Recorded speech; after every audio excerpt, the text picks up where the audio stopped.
Hello friends, அஸ்ஸலாமு அலைக்கும். Welcome back to Sultana vlogs. இன்றைக்கி ஒரு சூப்பரான ஸ்வீட் ரெசிபி தான் நம்ம பார்க்க போகிறோம். வாயில் வச்சது சட்டுன்னு கரையிற மாதிரி மைசூர் பாக் தான். கடையில் வாங்குற மாதிரி அப்படியே நம்ம வீட்டில் எப்படி செய்கிறதுன்னு பார்க்கலாமா? ஃபஸ்ட்டு இதுக்கு தேவையான இன்க்ரீடியன்ஸ் எல்லாம் நான் எடுத்து வச்சுருக்கேன்.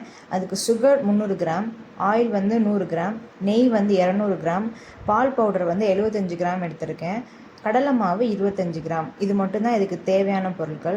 இதெல்லாம் ரெடி பண்ணி வச்சதுக்கப்புறமா ஒரு கடாயில் நெய்யை, நம்ம எடுத்து வச்சுருக்க நெய்யையும் எண்ணெயையும் சேர்த்து நெய் உருகிற அளவுக்கு ஹீட் பண்ணி எடுத்து தனியாக வச்சுக்கோங்க. ரொம்ப ஹீட் பண்ணணும்னு நமக்கு தேவையில்லை.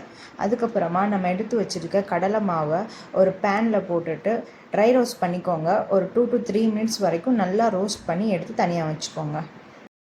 இப்போ ஒரு மிக்சிங் பவுலில் நம்ம எடுத்து வச்சுருக்க 75 கிராம் பால் பவுடரை சேர்த்துட்டு, அதுக்கப்புறமா நம்ம வறுத்து வச்சுருந்தோம் இல்லையா கடலை மாவு, அதையும் சேர்த்துக்கோங்க. அதை ஜல்லடையில் நல்லா ஜலிச்சு கட்டி இல்லாமல் நம்ம சேர்த்துக்கலாம்.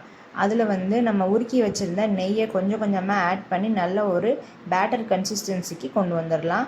பேலன்ஸ் இருக்கிற நெய் அப்படியே இருக்கட்டும். நான் வீடியோவில் காட்டுற அளவுக்கு நீங்கள் பேட்டர் ரெடி பண்ணி எடுத்துக்கோங்க. அது கரெக்டான அளவு இருக்கும்.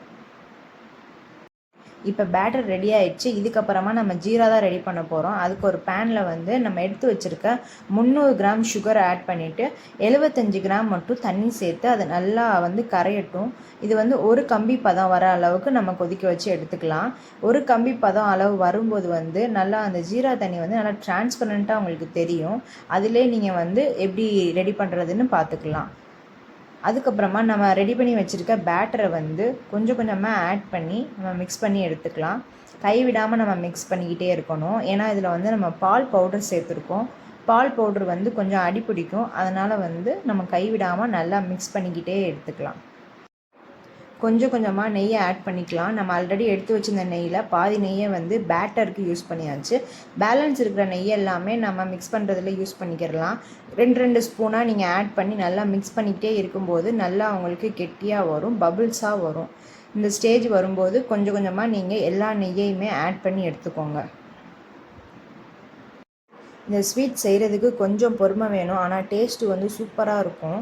நமக்கு டேஸ்ட்டு வேணும்னா கண்டிப்பாக கஷ்டப்பட்டு தானே ஆகணும். ஏதாவது ஃபெஸ்டிவல் டைமில் நாளே நம்ம செஞ்சு வச்சிட்டோம்னா சூப்பராக இருக்கும்.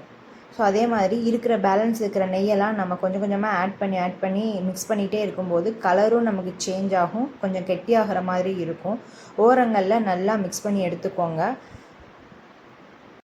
இப்போ பார்த்தீங்கன்னா தெரியும், நல்லா கெட்டியாகி வந்துருச்சு. இதை நம்ம ஒரு டின்னில் சேஞ்ச் பண்ணிடலாம். அதில் நல்லா நெய் தடவி நீங்கள் வச்சுக்கோங்க. அப்போ தான் நம்ம எடுக்கிறதுக்கும் ஈஸியாக இருக்கும். நான் ஆல்ரெடி நெய் தடவி வச்சுருக்கேன். அதை அப்படியே நீங்கள் ட்ரான்ஸ்ஃபர் பண்ணிவிட்டு நம்ம ரெடி பண்ணி வச்சுருக்க மைசூர் பாவை ஒரு 2 to 3 ஹார்ஸ் இதை அப்படியே செட் பண்ண விட்டுருங்க. அதுக்கப்புறமா நல்லா ஆறுனதுக்கப்புறமா நீங்கள் எடுத்து உங்களுக்கு என்ன சைஸ் வேணுமோ கட் பண்ணி சாப்பிட்டு பாருங்கள். கண்டிப்பாக எல்லாத்துக்குமே ரொம்ப பிடிக்கும். அவ்வளோ டேஸ்ட்டாக இருந்தது. கடையில் வாங்குகிற டேஸ்ட் அப்படியே இருந்தது. இந்த ரெசிபியை கண்டிப்பாக நீங்கள் ட்ரை பண்ணிவிட்டு கமெண்ட் பண்ணுங்கள். இந்த வீடியோ உங்களுக்கு பிடிச்சிருந்தால் லைக் பண்ணுங்கள், ஷேர் அண்ட் சப்ஸ்கிரைப் பண்ணி சப்போர்ட் பண்ணுங்கள். நெக்ஸ்ட்டு ஒரு சூப்பரான வீடியோவில் பார்க்கலாம்.